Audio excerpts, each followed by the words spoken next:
Hi, welcome to my channel. Today I am going to be giving you guys my January wrap up. So these are the books that I read in January.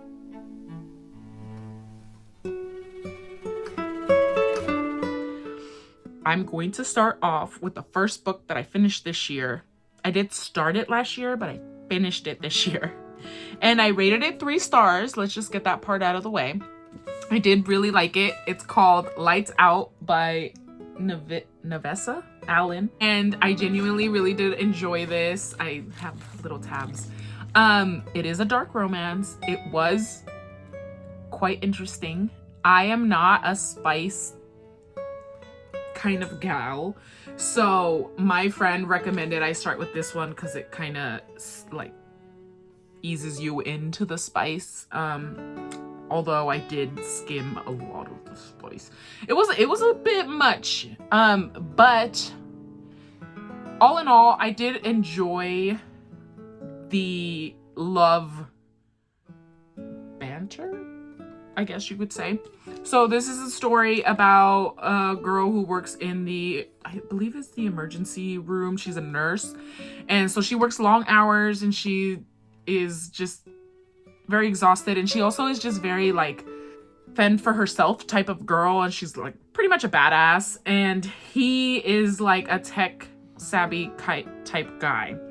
He also has a Instagram, like one of those thirst trap Instagrams, and she is actually one of his followers.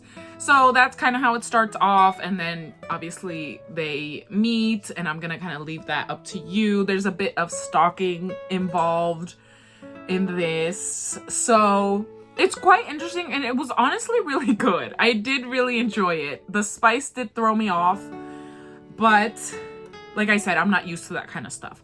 I definitely want to pick up the next one.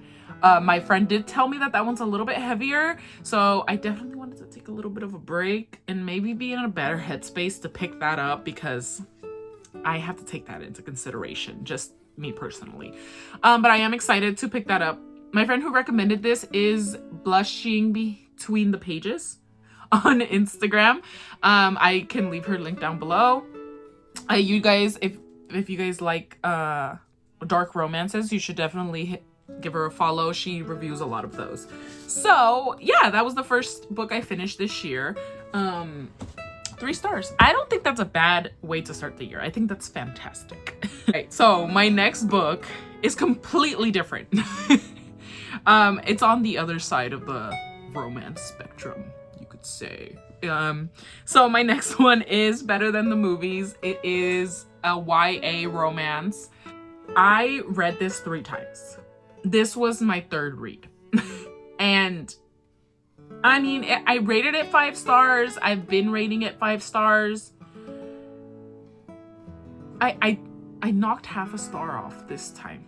And the reason is, it's something that I overlooked the first couple of times that I read this book, but I just felt like the main character, like, I wanted to strangle her, but I feel like that's a sign of a good writer.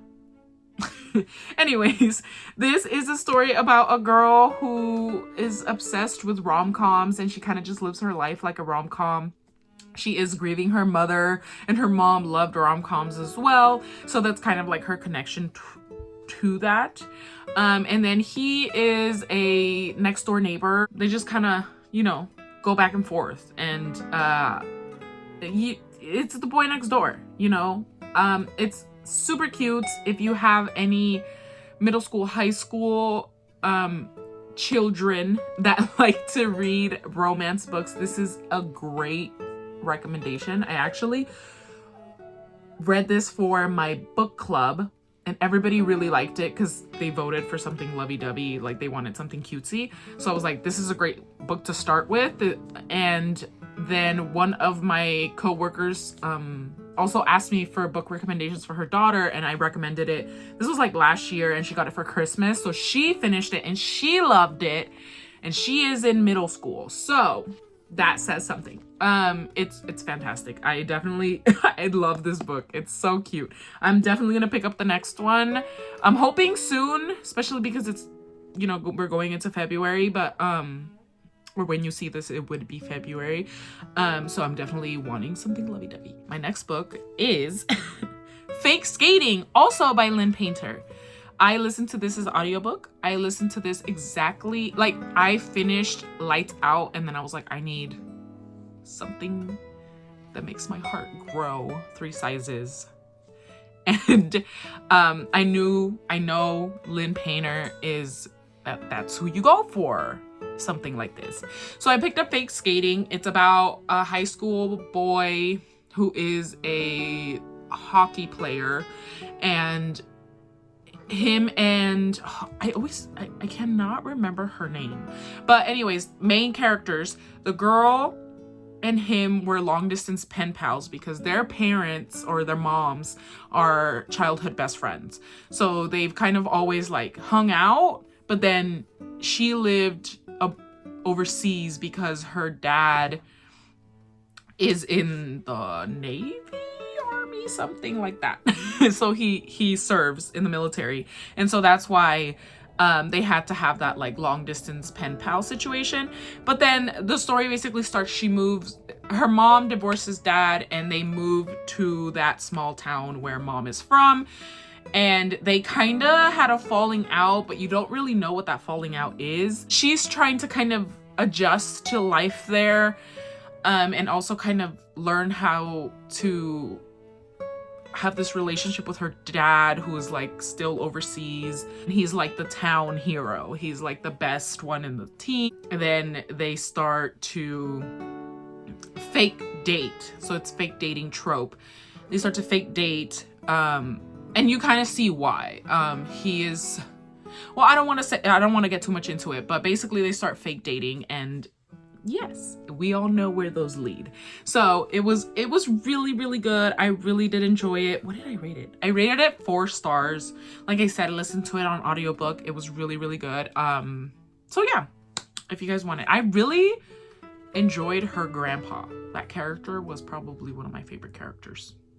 Anyways, my next book is my first 5-star read of the year, and I stand by it. I still talk about it. I read it like a few weeks ago, and I'm still telling people like, oh my god, I cannot believe this. So I feel like any book that just continuously just pops up in your head is always worthy of a 5-star. And like I said, I listened to this on audiobook, and I want to get the trophy book and read it off the paper and see if that's good. I think it will be. But anyways, this book is Listen for the Lie by Amy Tintera. This is about a woman who, when she was younger, her best friend was murdered, and she was blamed for the murder by her town, but there was no proof. There was no proof that she actually did it. The night that she was murdered, the main character was also like attacked, and so she doesn't remember at all what happened that night. Like, she doesn't even remember hours prior to that happening because of the trauma that she sustained. So she has moved on. She moved away from that city, and there is a podcast, a true crime podcast, that has started to investigate and report on that issue. So then this also comes about at the same time as her grandma's, I think it's like her 70th birthday, and her grandma's like, for my 70th birthday, I want all of my grandkids together. I want to have a party, and I need you to come. I want you to be here for this. So she goes back to the small town. Pastor also goes to the small town because he's interviewing all of the people who were involved, and she is one of them. And so he like kind of starts to try to interview her, and more things start coming up that were not coming up before. And oh my god, when I tell you, I was in such shock at the end of this book. I literally was gasping. I was like, oh my God, I cannot believe that this is happening. So, I think it was done super, super well. The audiobook was so good. So it would go from her point of view, and it would, I don't want to say switch over, but it would have like the podcast episode. So and it was done so well with like different actors. So like you would listen to her, and then it would switch the podcast and the interview of like the person that she was interviewing, or he was interviewing, excuse me. It was done really well. And then there's also a bit of a romance interest in it. So I think if you need, I know some people need a little bit of romance in their mysteries. Some people don't like it, but I think it was done really well to the point where it wasn't like too cringy. Because sometimes mysteries do not get the romance right, and it's kind of feels like an unnecessary ad. But in this one, it definitely did not feel that way. So I definitely recommend this. Like I said, I want to get the book. I want to put it up in my shelf and be like, I read this book. It's great. Well, thank you so much for making it to the end of this video. If you liked it, give it a thumbs up and subscribe, because I do want to post some more. I will see you. I will see you when I have my February's TBR. That would be my next video that will be going up. Yeah, so I'm excited to start posting again and start being a little bit more active on here. So have been posting on my Bookstagram, which is Her Growing TBR. Go give me a follow there. I'm very active there right now. So go follow me and tell me that you saw my YouTube video, and let's be friends. Let's talk about these books. If you liked any of these books, or if you disliked them and you want to tell me why you disliked them, please leave it in the comments below, or even message me. Like, I just want to talk about books. That's why I'm here. Anyways, I gotta go feed my cats. I will see you in my next video. Thank you so much for watching.